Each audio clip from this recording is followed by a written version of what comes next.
Alhamdulillahi Rabbil Alamin.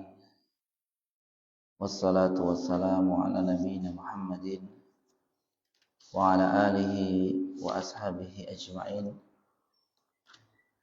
Amma ba'du, qala Allahu azza wa jalla, ya ayyuhalladzina amanu taqullaha haqqa tuqatih wa la tamutunna illa wa antum muslimun. Syukran. Qala يا أيها الذين آمنوا اتقوا الله وقولوا قولا سديدا يصلح لكم أعمالكم ويغفر لكم ذنوبكم ومن يطع الله ورسوله فقد فاز فوزا عظيما ثم أما بعد. Segala puji bagi Allah Subhanahu wa taala.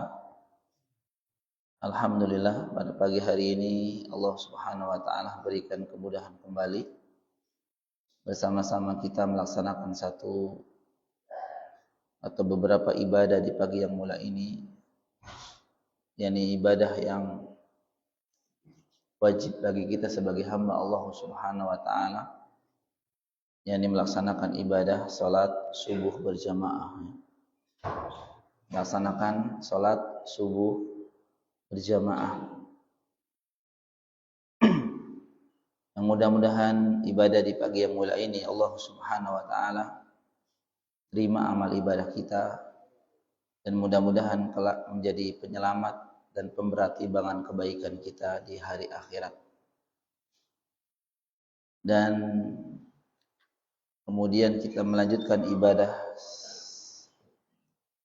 thalabul ilmi, menuntut ilmu, yang ini pula Allah Subhanahu wa taala wajibkan kepada kita sebagai hamba yang mengaku dirinya sebagai seorang muslim. Nabi sallallahu alaihi wasallam bersabda, "Thalabul ilmi fardhatun ala kulli muslim."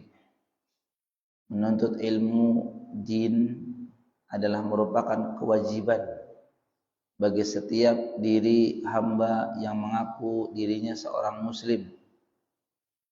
Oleh karena itu, siapapun yang mengaku dirinya sebagai seorang muslim, maka terpanggil dengan hadis yang mulia ini. Terpanggil dengan hadis yang mulia ini.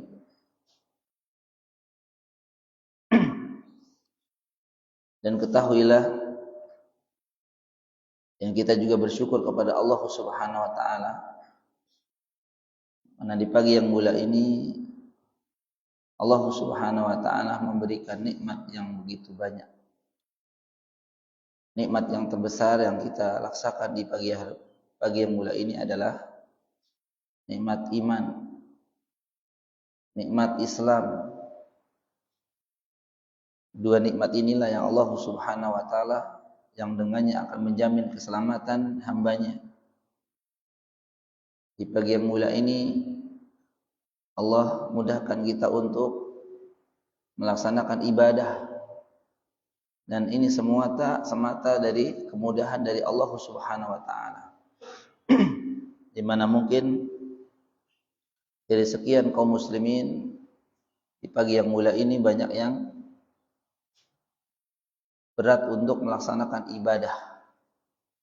Berat untuk melaksanakan ibadah salat subuh berjamaah. Berat sekali. Namun alhamdulillah untuk kita semua dimudahkan oleh Allah Subhanahu wa taala untuk bergegas memenuhi panggilan Allah Subhanahu wa taala. Sekali lagi, tidak lain ini adalah nikmat yang diberikan oleh Allah Subhanahu wa taala yang wajib kita syukuri. Yang wajib kita syukuri. Ya, apalagi alhamdulillah sekalipun salat subuh jamaahnya softnya hampir penuh ya pada jam sekalian ya. Ya, kalau di tempat-tempat yang lain mungkin ya, bukan mungkin lagi, kadangkala satu soft saja tidak ada salat subuh ya pada jam sekalian. Dan yang kedua, nah ini memprihatinkan sekali, mayoritas jamaahnya toh kalau pun ada hampir 100% itu sudah usia lanjut. Tidak ada terlihat di sana anak-anak yang muda. Orang-orang yang muda. Yang tentu mereka lah yang nantinya akan menjadi generasi. Kalau yang muda-muda sudah tidak ada, kalau nanti yang tua-tua sudah tidak ada, bagaimana yang muda-muda? Muncul tidak pada zaman sekarang? Falizubillah. Dan ini yang terjadi di beberapa masjid. Dan saya saksikan sendiri pada zaman sekalian. Ya. Maka ketika masjid ini Allah Subhanahu wa taala makmurkan dengan dihadirkannya para jamaah, baik yang sudah sepuh, begitu juga yang muda-muda, hendaklah ini merupakan hal yang patut disyukuri kepada Allah Subhanahu wa taala yang memudahkan dan menggerakkan bagi anak-anak kita, anak-anak muda untuk bisa memakmurkan masjid ini. Ya. Dan kemudian dilanjutkan dengan ibadah thalabul ilmi. Mudah-mudahan ibadah ini pun menjadi ibadah favorit bagi para jamaah sekalian. Menjadi ibadah yang favorit. Bukan ibadah yang sekedar ya para jamaah sekalian rahimakumullah. Bukan hanya sekedar ibadah yang dilaksanakan hanya untuk mengisi waktu. Ibadah ini harus kita laksanakan dengan semangat, karena ini merupakan ibadah. Karena dengan ini kita diberikan kemudahan oleh Allah Subhanahu wa taala untuk menjalankan syariatnya. Dengan ilmu, dengan ibadah thalabul ilmi ini kita bisa mendapatkan ilmu untuk bekal kita untuk melaksanakan amalan-amalan yang disyariatkan oleh Allah dan Rasul-Nya. Tanpa ilmu, maka kebalikannya.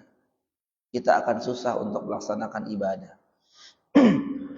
Bahkan yang terjadi adalah jika tidak diiringi dengan ilmu yang benar, maka yang terjadi adalah akan muncul amalan-amalan yang tidak diiringi dengan ilmu.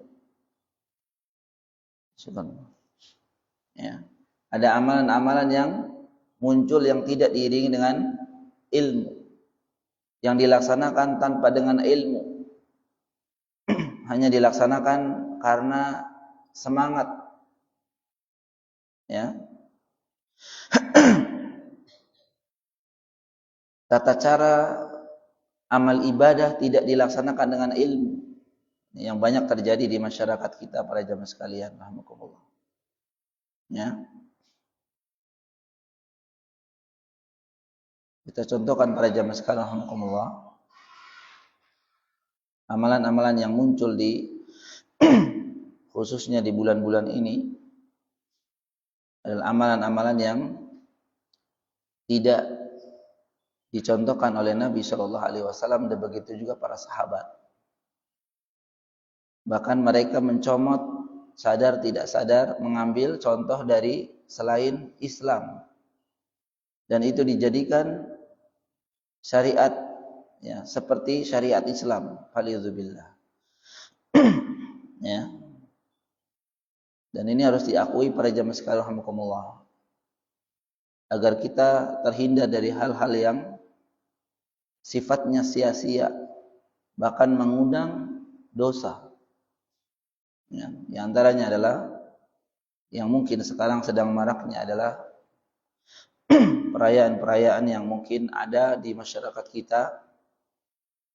Ya, kemudian kita telaah, setelah kita telaah dari mana asal dari perayaan tersebut, ternyata murni bukan dari Islam, namun diambil dari orang-orang kafir. Dan ini pun harus diilmui para jamaah sekalian rahimakumullah. Jangan sampai kita melaksanakan sesuatu ternyata kita tidak mendapatkan apa yang kita dambakan, yaitu pahala dari Allah Subhanahu wa taala. Baik para jamaah sekalian rahimakumullah, di pagi yang mulia ini insyaallah kita lanjutkan pembahasan kita di buku atau di kitab yang ditulis oleh seorang ulama besar namanya Muhammad bin Ismail, atau mungkin kita sebut atau kita kenal dengan Al-Imam Al-Bukhari rahimahullahu taala. Kalau nama Imam Bukhari pasti sering mendengar ya para jemaah sekalian. Sekalipun nama beliau aslinya adalah Muhammad bin Ismail. Namanya Muhammad. Ayahnya namanya Ismail. Kenapa dikenal dengan nama Al-Bukhari? Dinisbatkan kepada tempat kelahirannya, yaitu namanya Al-Bukhara. Namanya kita tidak tahu ya para jemaah sekalian ya. Imam Al-Bukhari nama aslinya adalah Muhammad. Sama dengan mungkin nama-nama yang lain yang mungkin sering kita kenal, nama laqabnya, nama kunyahnya. Contoh Abu Bakar As-Siddiq radhiyallahu taala anhu. Nama aslinya siapa para jemaah sekalian? Nama asli dari sahabat Abu Bakar itu bukan nama aslinya para jemaah sekalian rahimakumullah. Nama aslinya beliau adalah Abdullah bin Utsman. Ya. Kemudian juga kita mendengar nama yang lain, nama-nama yang lain yang mungkin kita Syekh Islam Ibnu Taimiyah, Syekhul Islam Ibnu Taimiyah. Nama aslinya siapa para jamaah sekalian? Itu bukan nama asli beliau, Syekhul Islam Ibnu Taimiyah. Ya. Kemudian juga nama kakek Nabi siapa para jamaah sekalian? Abdul Muttalib. Ini juga bukan nama asli beliau. Abdu itu hamba, Muttalib nama orang. Kenapa dinamakan atau disebut atau dipanggil Abdul Muttalib? Karena kakeknya Nabi waktu kecil itu mengikuti kemana saja jejak namanya Al-Muttalib. Orang-orang Mekah menjuluki Abdul Muttalib. Oh, si hambanya Muttalib itu kemana-mana ikut. Namun aslinya namanya bukan Muttalib, Abdul Muttalib. Siapa namanya para jemaah sekalian? Nama aslinya adalah Syaibah. Nama aslinya adalah Syaibah. Yang asli artinya apa? Yang artinya uban. Syaibah itu uban. Karena memang kakek Nabi Shallallahu Alaihi Wasallam ketika lahir sudah beruban. Ini bisa dilihat di kisah Nabawiyah. Kitab yang mulia ini, kitab yang bermanfaat ini, Masya Allah, kita sudah mempelajari dari bab 1 sampai bab 5. 5 bab ini sebagaimana namanya. Nama kitab ini adalah kitab Al-Adabul Mufrad, yakni berkenaan dengan al-adab, sopan santun, perilaku, akhlak. Al-Mufrad. Al-Mufrad itu artinya pribadi. Jadi adabul mufrad adalah bagaimana seharusnya kelakuan, seharusnya adab seorang pribadi muslim. Yang dibahas dari awal adalah mengenai, di bab awal adalah mengenai bab birrul walidain, kewajiban untuk berbakti kepada orang tua. Dan inilah salah satu dari hal yang harus dilakukan atau menjadi pribadi seorang muslim. Jangan sampai seorang muslim justru melakukan hal sebaliknya. Dia justru durhaka kepada orang tua. Dan ini bukan sifat dari seorang muslim. Kemudian merinci birrul ummi, birrul abi. Ya. Birrul ummi, yaitu berbakti, kewajiban berbakti kepada seorang ibu. Kemudian bab ketiga birrul abi, merinci kembali bagaimana bentuk atau kewajiban untuk berbakti kepada seorang ayah. Bab keempat, birrul walidayhi wa in dzalama. Kewajiban untuk berbakti kepada kedua orang tua sekalipun orang tua pernah berbuat zalim kepada anaknya. Ya, tetap ada kewajiban bagi seorang anak untuk berbuat baik kepada orang tua sekalipun orang tuanya dulu pernah berbuat zalim kepada anaknya. Kemudian bab kelima yang sudah kita pelajari adalah bab linil kalam liwalidayhi. Yani tata caranya di antara berbakti kepada orang tua adalah linil kalam, dengan cara melembutkan kalam, melembutkan perkataan kepada kedua orang tua. Dan di bab 6 ini insyaallah kita lanjutkan bab jazail walidaini. Bab mengenai membalas kebaikan kedua orang tua. Membalas kebaikan kedua orang tua.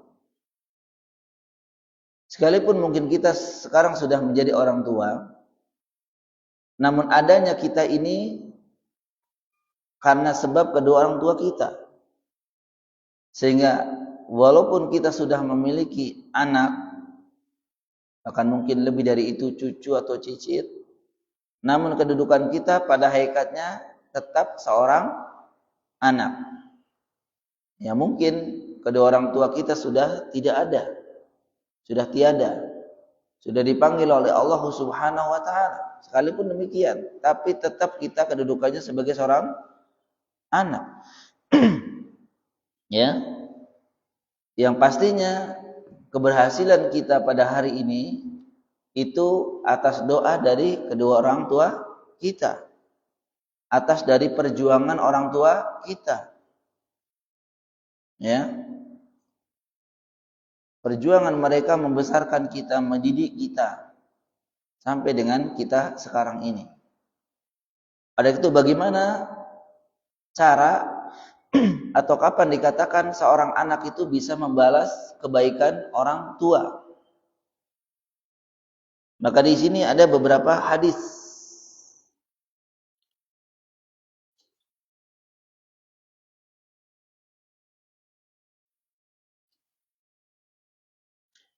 Lima hadis, Masya Allah pada zaman sekarang ya. Di bab ini mu'allif rahimahullah ta'ala membawakan 5 hadis berkenaan dengan jazail walidaini, bagaimana balas budi kepada kebaikan orang tua.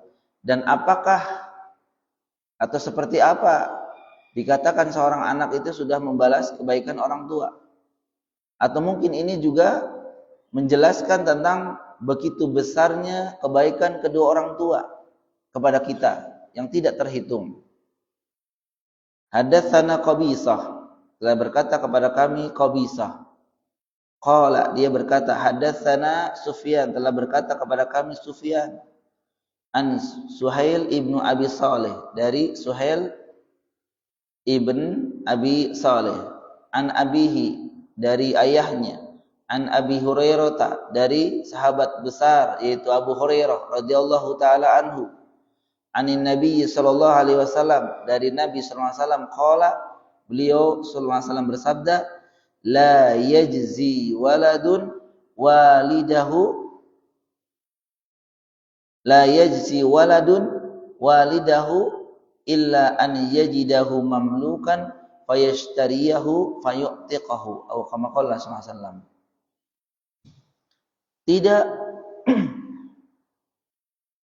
Tidak akan bisa membalas seorang anak atas kebaikan ayahnya, walidahu, illa, kecuali an yajidahu,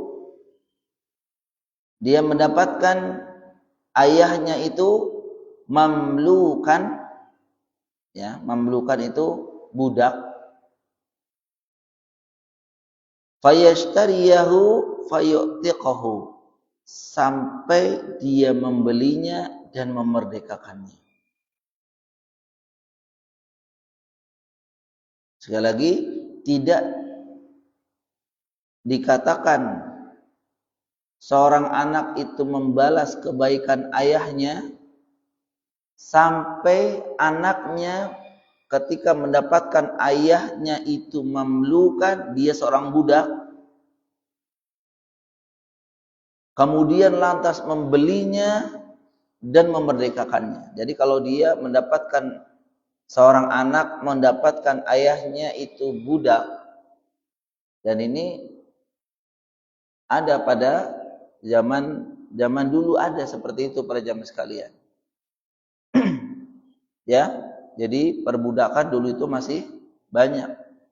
Bahkan yang menjadi budak itu adalah orang tuanya sendiri. Orang tuanya itu pada jadi budak. Ya. Seperti sahabat Bilal. Ayahnya namanya siapa ayah Bilal? Robah, kan Bilal bin Robah ya.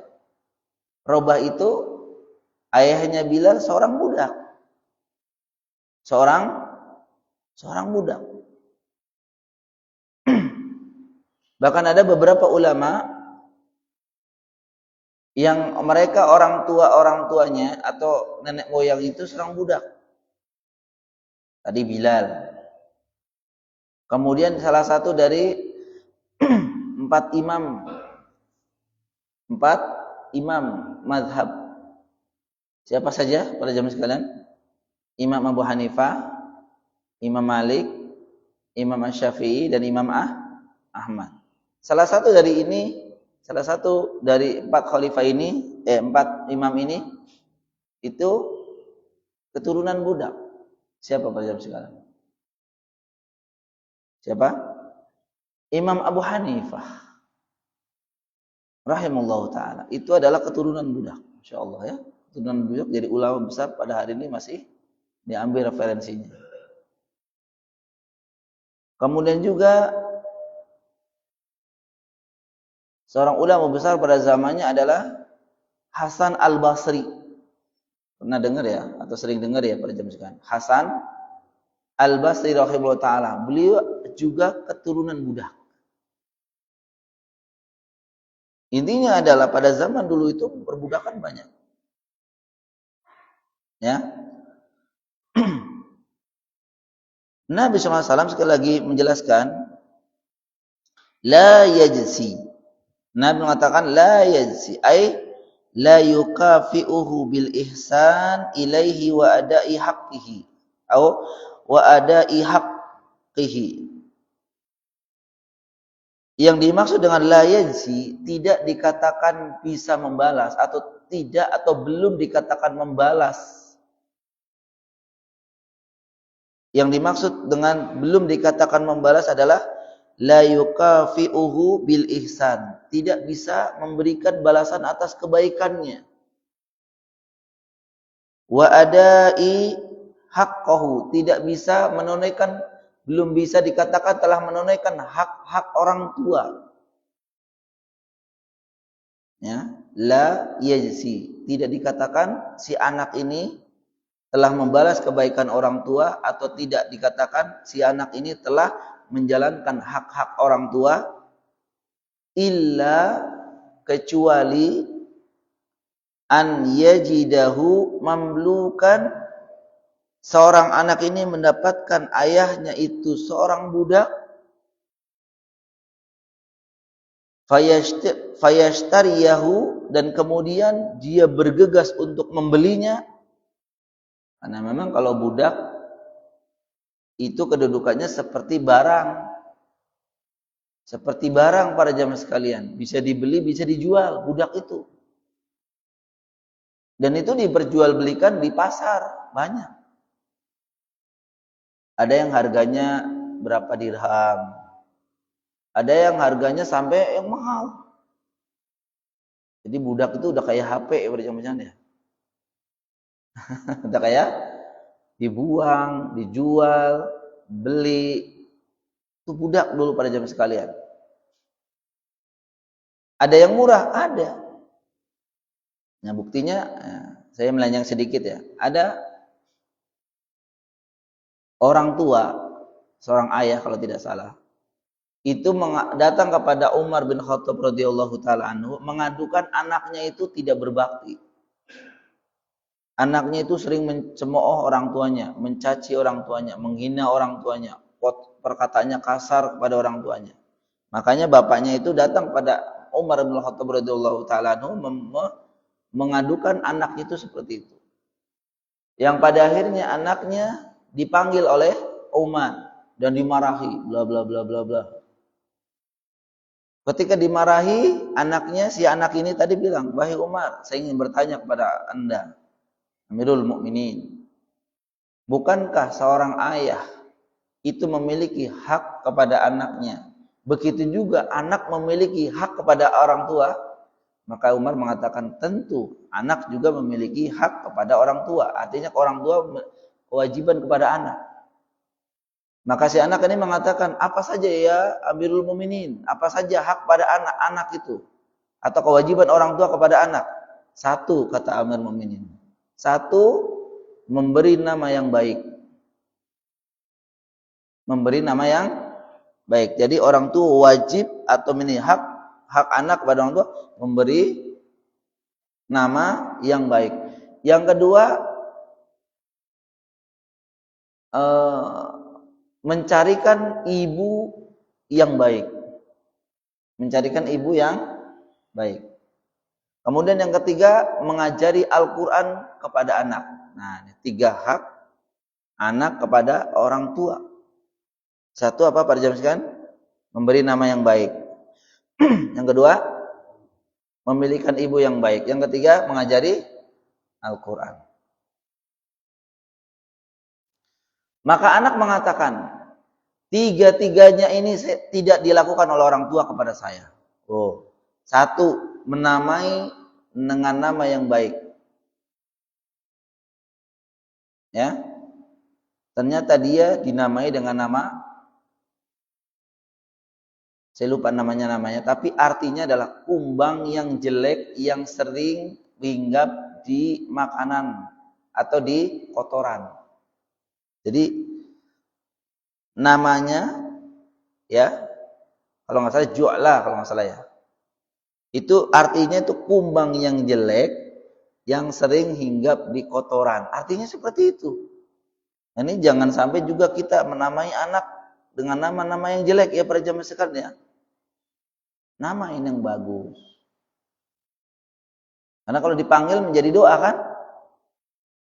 Kasih nama yang bagus, Abdullah, dan seterusnya. Dia tidak, ayahku tidak menamaiku dengan nama yang bagus. Tuh namanya itu artinya kumbang yang jelek, yang sering hinggap di kotoran. Loh, bayangin aja kan namanya gitu. Kemudian yang kedua, memilihkan ibu yang baik. Itu pun tidak. Ibu saya adalah seorang budak yang dibeli dari pasar dari harga 5 real. Misalnya, 5 dirham. Tuh, berarti memang dulu itu banyak budak-budak dijual di pasar. Jadi kalau pengen beli budak ke pasar. Ya. Nah, si ayah ini katanya, kata anaknya, dia membeli budak seharga murah lah, pokoknya dikatakan murah di situ. Nah, itulah ibu saya. Tidak memberikan ibu yang baik. Dan yang ketiga, tidak pernah mengajariku Al-Quran. Nah, berarti ini sama aja. Orang tua durhaka kepada seorang anak. Nah, seorang anak tidak bisa membalas kebaikan orang tua sampai dia mendapatkan ayahnya itu seorang budak, ya, seorang budak, dan kemudian dia beli dan kemudian dimerdekakannya. Kalau si anak melakukan demikian, ini bisa dikatakan si anak ini baru bisa membalas kebaikan orang tua. Itu juga baru secuil, sedikit, bukan semuanya. Mulai dari lahir sampai besar, kebaikan orang tua begitu banyak. Hanya seperti itu dikatakan. Tapi dikatakan sudah, tapi di sini mungkin bukan semuanya. Bukan semuanya. Jadi sampai dia membelinya dan kemudian fayu'tiqahu yang disebut dengan memerdekakannya, ai bisyira'ihi iyyahu, itquhu syira'uhu iyyahu. Jadi katakan dengan memerdekakannya dan membeli kemudian dibebaskan. Menjadi orang yang merdeka, karena memang hukum orang yang merdeka dengan orang yang menjadi budak itu beda para jamaah sekalian. Ada pembahasan tersendiri ya. Orang yang kedudukannya merdeka dengan orang yang kedudukannya budak itu berbeda. Ya. Itu berbeda. Mungkin Anda mengatakan, oh gampang banget. Cuma memerdekakan budak kemudian dikatakan telah membalas kebaikan orang tua. Dulu memerdekakan budak itu merupakan perkara besar para jamaah sekalian. Memerdekakan budak itu merupakan perkara besar. Ya, maka mungkin pernah dengar satu di antara kafarat. Kafarat itu apa? Hukuman atau konsekuensi bagi orang yang melakukan kemaksiatan, misal melakukan hubungan suami istri di siang bulan Ramadan. Itu dihukum dengan apa? Yang pertama, memerdekakan budak. Itu perkara besar itu sebenarnya kan? Memang sekarang nggak ada. Makanya mungkin budak nggak ada, cari yang lain apa gitu kan. Itu memerdekakan budak dan itu berat pada jamaah sekalian. Karena nggak ada apa, diganti dengan apa? Diganti dengan puasa 2 bulan betul-betul. Ini berat juga kan? Berarti ini aja berat, apalagi atasnya. Oleh karena itu jangan cuma memerdekakan budak kok gitu. Enggak. Memerdekakan budak dulu itu luar biasa beratnya. Ya. Makanya apa yang dilakukan oleh sahabat Abu Bakar As-Siddiq radhiyallahu taala anhu ketika memerdekakan siapa? Bilal. Bilal ya. Bilal itu dimerdekakan oleh siapa? Abu Bakar. Itu perkara luar biasa di sisi Allah Subhanahu wa taala. Jadi dibeli, dimerdekakan. Kalau cuma dibeli kemudian jadi budak dia beda, ya kan? Berarti kan kalau memang itu masih memanfaatkan kan?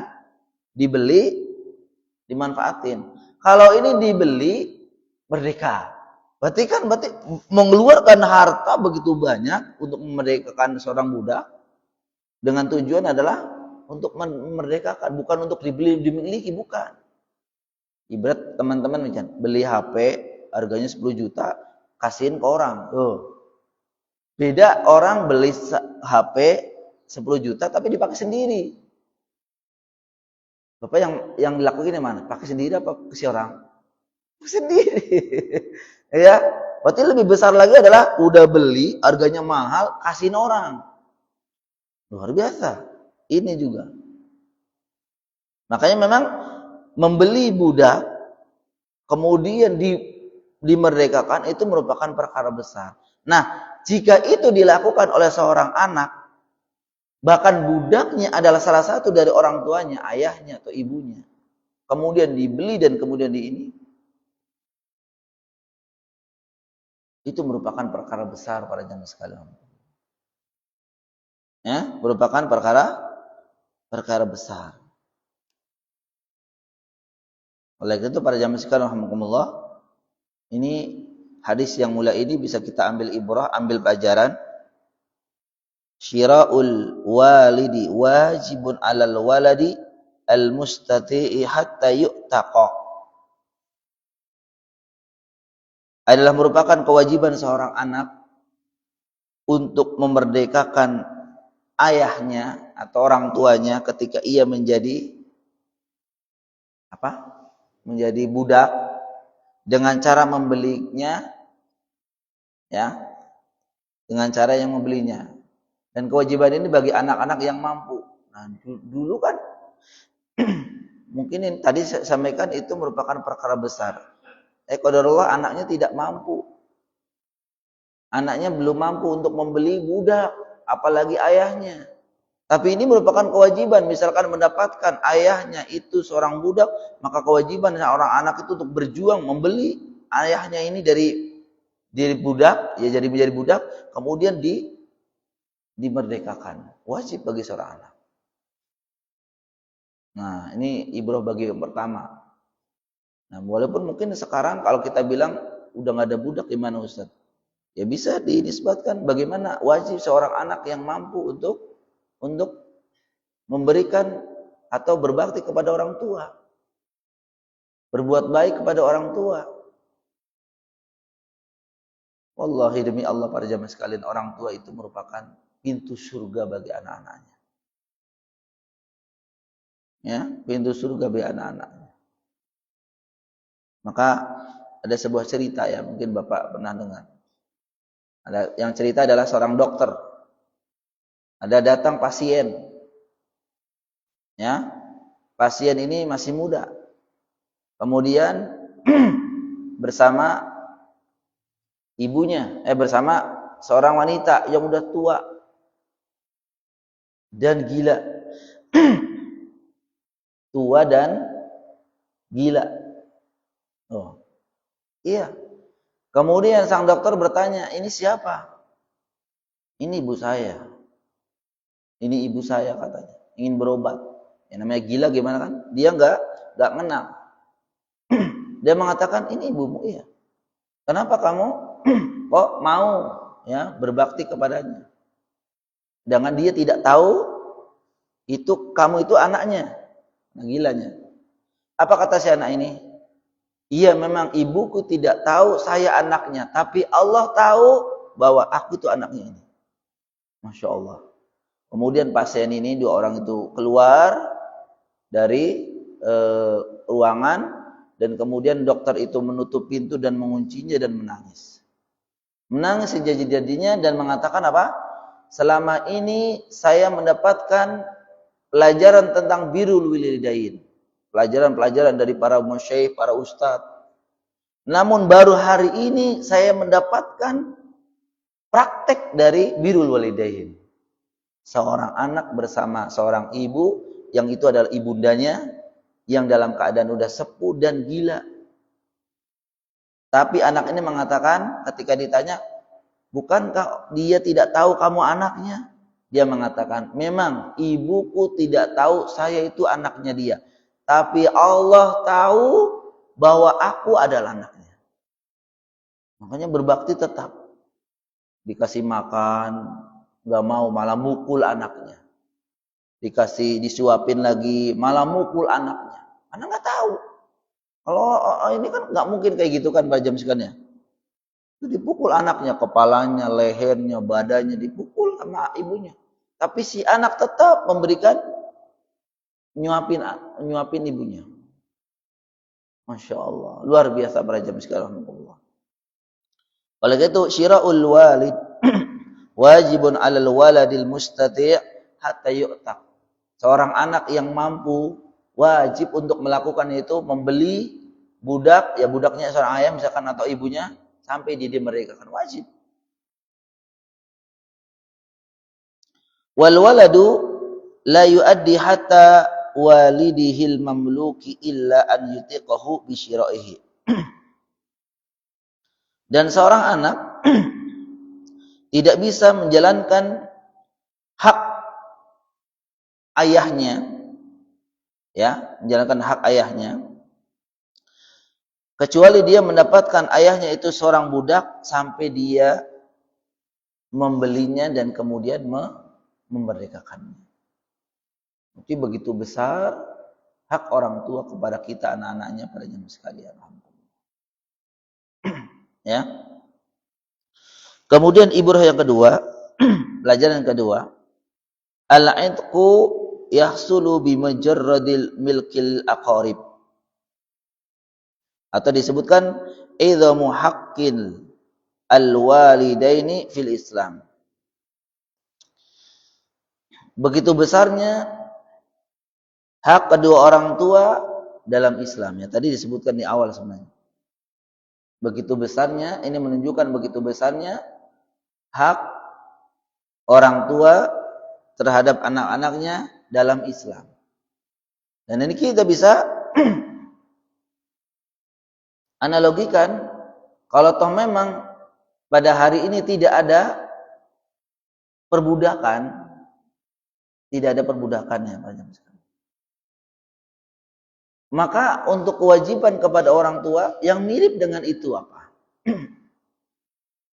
Ya, jangan sampai dibalik. Justru sekarang orang tua itu dijadikan budak oleh anak-anaknya. Faluzubillah. Nah ini berarti berbalik ya para jamaah sekalian. Kalau dulu belum dikatakan, ya, seorang anak itu membalas kebaikan orang tua sampai dia mendapatkan orang tua itu menjadi budak dan kemudian dimerdekakan. Kalau sekarang justru banyak dari anak-anak menjadikan orang tua seperti budak. Falzubillah. Ini jahat sekali kalau begini. Bahkan ada para jamaah sekalian rahimakumullah. Bahkan ini ada. Ya. Ya kalau yang ngerjain, yang nemenin anak, misalkan anaknya dia itu, anak-anaknya itu pembantunya nggak apa-apa. Ini yang ngejagain, yang ini itu ibunya. Jadi ibunya itu bagian ngurus cucu. Ini boleh-boleh saja sebenarnya, tapi jangan begitu dimanfaatin pada jam sekalian. Saya pernah ketemu dengan ya seorang ibu, ya umurnya udah 60-an lah. Udah pensiun. Udah pensiun beliau dari PNS. Dikira sudah santai gitu ya pada jam sekalian. Tapi ternyata tinggalnya sekarang di rumah anaknya. Anaknya banyak lagi, 5 atau 4 kalau salah. 4, 5 ya benar. Kalau nggak salah 5, yang kecil atau lagi ya. Nah, ketika suatu hari saya WA. Di WA pagi, jawabnya malam. Ya. Dia mengatakan apa? Aduh maaf gitu. Hari itu tadi sibuk banget ibu ngurusin anak-anak ke rumah sakit. Semuanya pada sakit. Emang ibunya di mana sama orang tuanya? Nah, Abah bilang, bapaknya sedang dinas di luar Jawa lah sana. Semingguan. Ibunya juga lagi dinas di Malang atau di mana. Coba.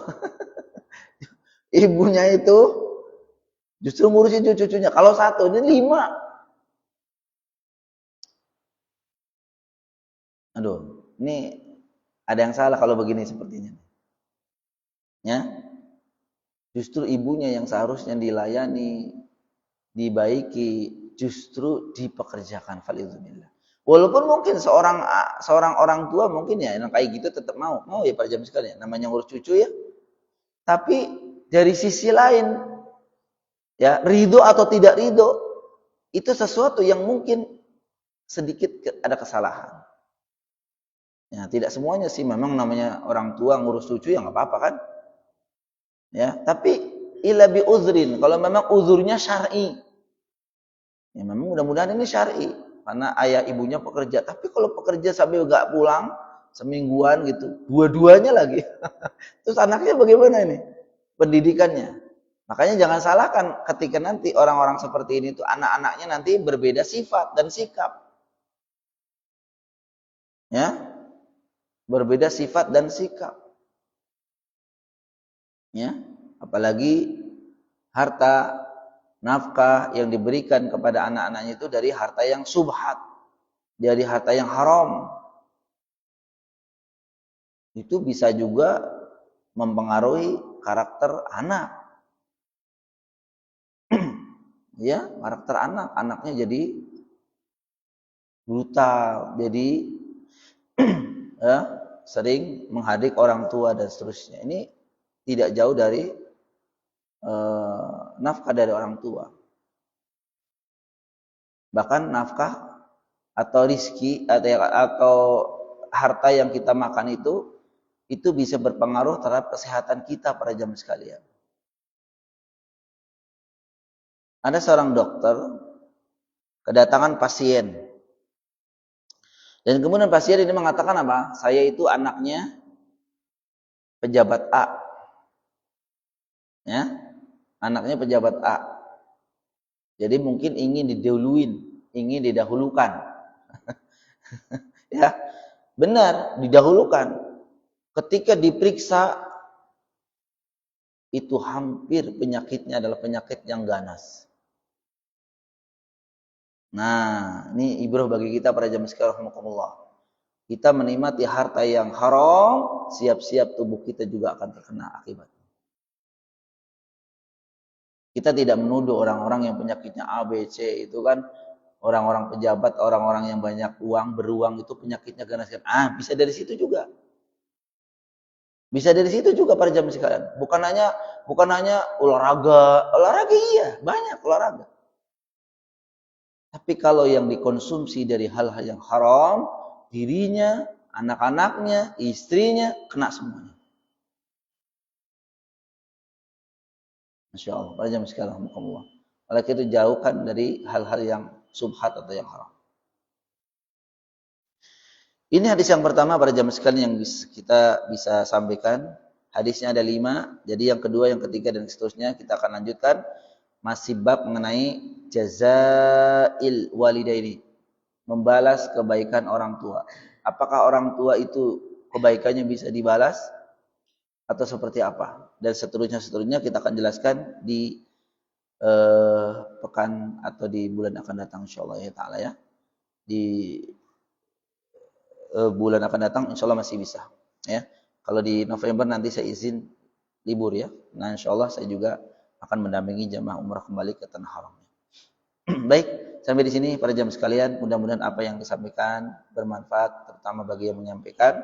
Jika ada kesalahan ya nastaghfirullah wa natubu ilaih.